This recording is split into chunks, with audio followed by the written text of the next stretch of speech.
Olá, irmãos, graça e paz. Esse é o nosso momento devocional, esperança que vem do céu. Hoje eu quero falar com vocês um pouco a respeito da reputação. Nós gastamos uma boa parte do nosso tempo pensando em nossa própria reputação, naquilo que os homens pensam a respeito de nós, na nossa imagem na sociedade, na família e no nosso trabalho e nos ambientes em que nós vivemos. Dizem que o ser humano passa em média 1/3 da sua vida dormindo, e eu diria que uma boa parte do tempo que sobra nós desperdiçamos pensando na nossa reputação e tentando construir uma imagem diante da sociedade. E obviamente que não é errado nós queremos ter uma boa impressão diante dos homens, até porque a Bíblia fala que nós temos que fugir da aparência do mal, e o apóstolo Paulo também diz para Timóteo que ele deveria ter uma boa reputação com os de fora. Mas investir a nossa vida toda pensando naquilo que as pessoas pensam, gastar e desperdiçar o nosso tempo construindo uma imagem diante dos homens que nem sempre corresponde àquilo que nós somos de fato e àquilo que nós vivemos diante da presença de Deus, não é bíblico, não é aceitável e não é verdadeiro. E hoje eu quero falar um pouco com vocês sobre a história do rei Davi. O rei Davi, um homem segundo o coração de Deus, um homem escolhido, separado pelo próprio Deus para governar e reinar sobre o povo de Deus, sobre Israel. E de fato ele era um homem temente ao Senhor, que amava a presença de Deus, que estava continuamente em adoração e escreveu diversos salmos, e a Bíblia também conta sobre a sua história nos livros de 1º e 2º Samuel. E a sua história foi marcada por um momento de crise, um momento de dificuldade, de pecado que ele viveu. Ele adulterou com Batseba, uma mulher casada que ele não poderia se apropriar, mas ele, levado pelo desejo e pela tentação, acabou consumando o fato com aquela mulher. E o primeiro pecado dele certamente foi esse, foi o desejo ilícito, foi o adultério. Mas após cometer esse ato, após consumar o fato com Batseba, nós vemos que a história mostra que Davi começou a se preocupar com a sua reputação diante dos homens. Agora você precisa imaginar, porque o povo de Israel tinha um alto apreço pelo seu rei. Um rei que governava com justiça, um rei que governava segundo a vontade de Deus, segundo a lei do Senhor, um rei que amava o Senhor e estabeleceu as leis do Senhor para governar o povo.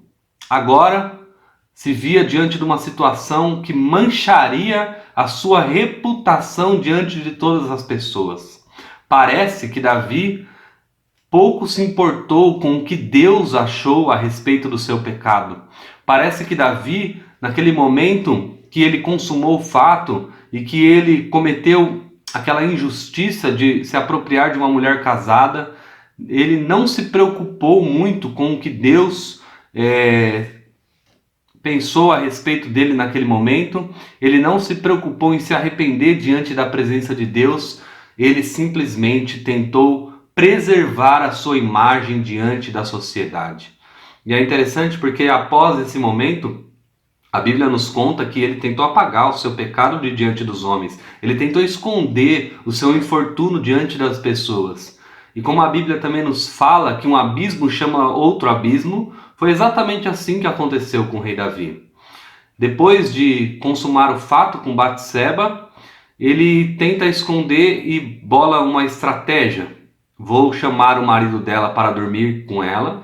E o marido dela estava na guerra, estava naquele momento combatendo contra os inimigos do povo de Israel. Era um homem do exército, era um homem de guerra.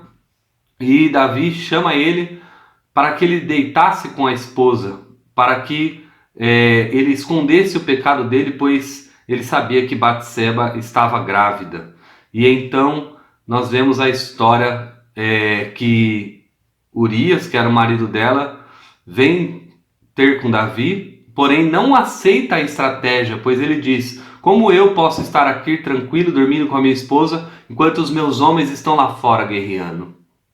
Então essa estratégia não dá certo, e ele se vê numa dificuldade de esconder o seu pecado, parte para uma nova estratégia. Vou mandar Urias para a linha de frente da batalha para que ele morra lá. Assim as coisas vão ficar mais tranquilas e eu vou conseguir manter a minha reputação. E é de fato o que ele faz. Ele manda Urias para a linha de frente da batalha e Urias morre. E parece que então ele conseguiu aplacar ali o seu pecado diante dos homens, conseguiu disfarçar e esconder o seu pecado, preservando assim a sua reputação.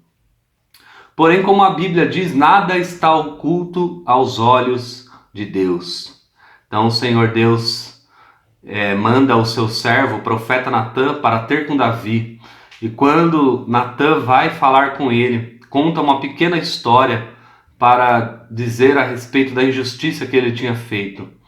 E então, quando isso acontece, Davi finalmente consegue olhar para o seu próprio pecado, para a sua própria pecaminosidade e ver a injustiça que estava habitando no seu coração e como ele tentou preservar a sua imagem a qualquer custo, cometendo o pecado da mentira, o pecado do homicídio, além do pecado que ele já havia cometido do adultério. Quando a palavra do Senhor vem para ele através do profeta Natã, ele tem convicção do seu pecado. Agora é gerado no coração dele um arrependimento genuíno, um arrependimento que é o arrependimento verdadeiro que provém de um coração sincero, um coração derramado na presença de Deus, que de fato se importa com o que Deus está pensando a respeito de você e não o que os homens estão olhando para você e achando de você.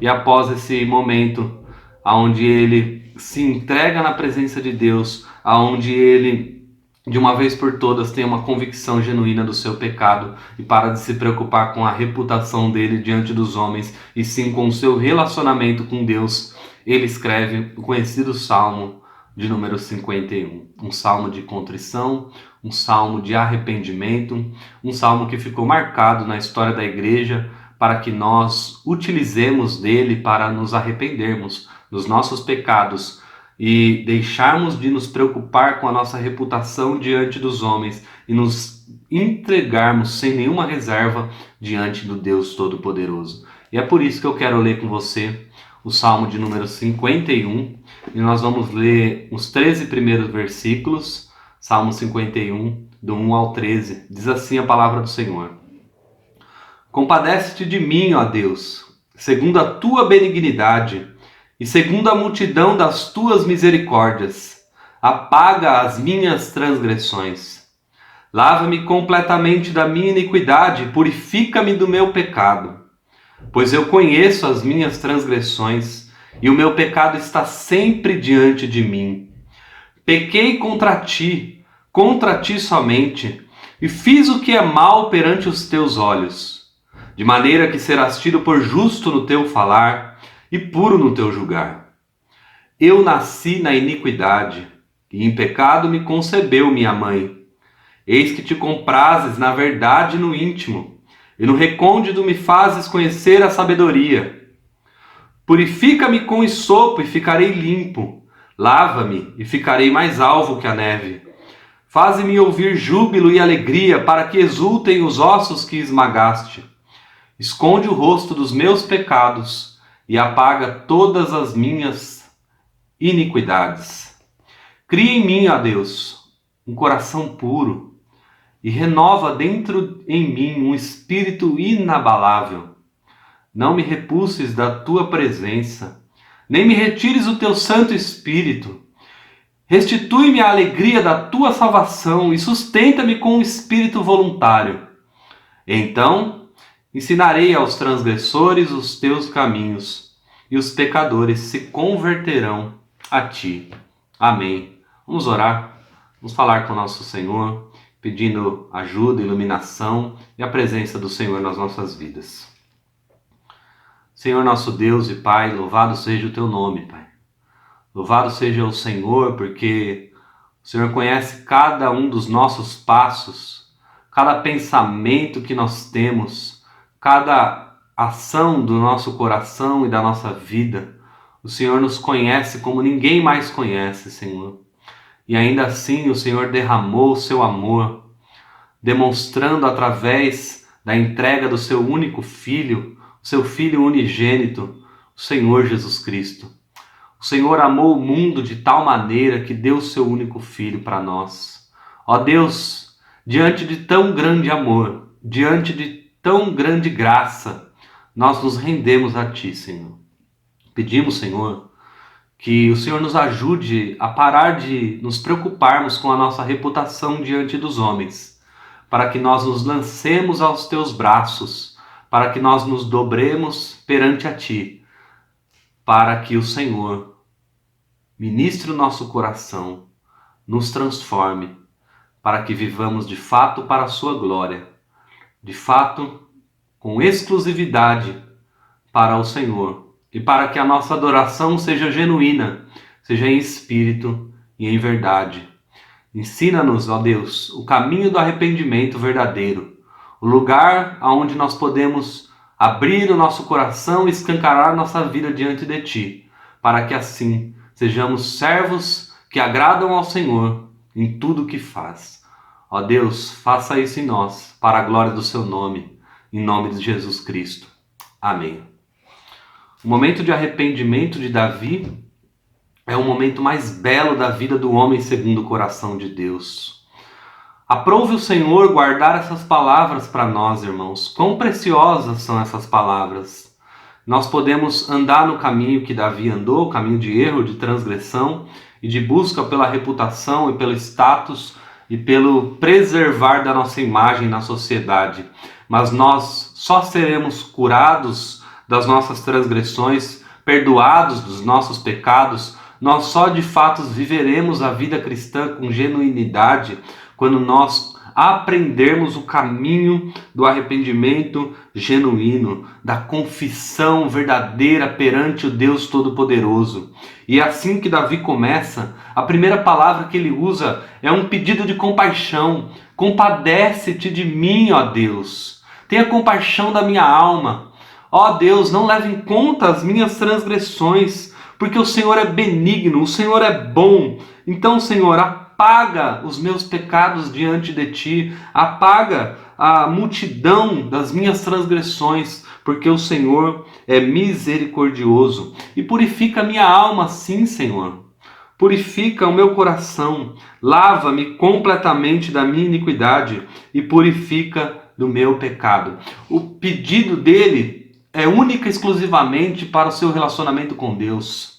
Ele não pede aqui pela sua reputação. Ele não pede aqui pela sua imagem como um rei espiritual que governava segundo o coração de Deus diante do povo mais uma vez. Ele pede agora para que o seu coração fique limpo, para que o Senhor o aceite na presença dele. Davi amava a presença de Deus. Davi queria o Senhor de todo o coração.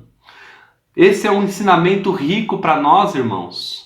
Que possamos amar o Senhor de todo o nosso coração e nos preocuparmos de fato com isso, com o nosso relacionamento com Deus. E a pergunta que fica para nós é: como anda o nosso relacionamento com Deus? Como anda a sua imagem perante o Senhor e não perante os homens? Como anda a sua vida, o seu coração, o seu espírito? Os seus pecados estão sendo contabilizados diante de você e você não tem se arrependido? Você tem tentado preservar a sua vida social, e se você é um ministro da igreja, preservado o seu cargo, a sua posição? Ou você tem se derramado perante o Senhor, como Davi fez, e pedindo: compadece-te de mim, ó Deus. Tem compaixão, Senhor, da minha alma. Porque no versículo 3 ele fala: eu conheço as minhas transgressões. Eu sei o que está diante do meu coração, dentro de mim. Eu sei do pecado porque ele está sempre martelando na minha cabeça e na minha alma. Ele está sempre diante de mim. E se eu conheço, ó Senhor, o Senhor também conhece. Então por isso eu reconheço, versículo 4, eu pequei contra ti, Senhor. Meu problema não foi com Batseba, meu problema não foi com Urias, meu problema não foi com Natã. O meu problema foi com o Senhor, porque eu perdi a alegria da minha salvação e busquei prazer em coisas que não são as coisas que o Senhor desejou e planejou para mim. Eu busquei fundamentar a minha alegria, o meu coração em ídolos. E, ó Senhor Deus, eu nasci na iniquidade. Esse problema é maior do que somente esse fato. Esse problema vem porque eu sou pecador.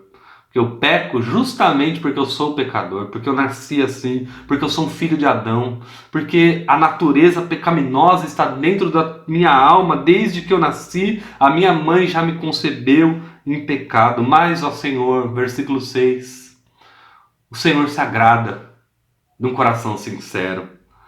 O Senhor se agrada da verdade no íntimo do coração do homem.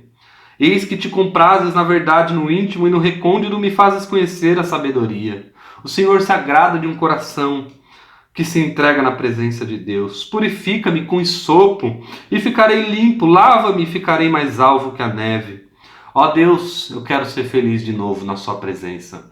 Eu quero, Senhor, estar diante de ti com o coração purificado, Senhor. Faz-me ouvir júbilo e alegria, para que exultem os ossos que esmagaste. Ó Senhor, esconde o rosto dos meus pecados e apaga todas as minhas iniquidades. Cria em mim um coração puro e renova dentro em mim um espírito inabalável. Não me repulses da tua presença, nem me retires o teu Santo Espírito. E aqui no versículo 12, nós vemos o porquê o Davi pecou. Davi pecou porque ele perdeu a alegria na salvação e buscou alegria em outras coisas. Buscou alegria no prazer sexual ilícito, buscou alegria na sua fama como um rei que governava segundo o coração de Deus, buscou a sua alegria na sua reputação diante dos homens. E quando ele fez isso, a sua vida foi por água abaixo.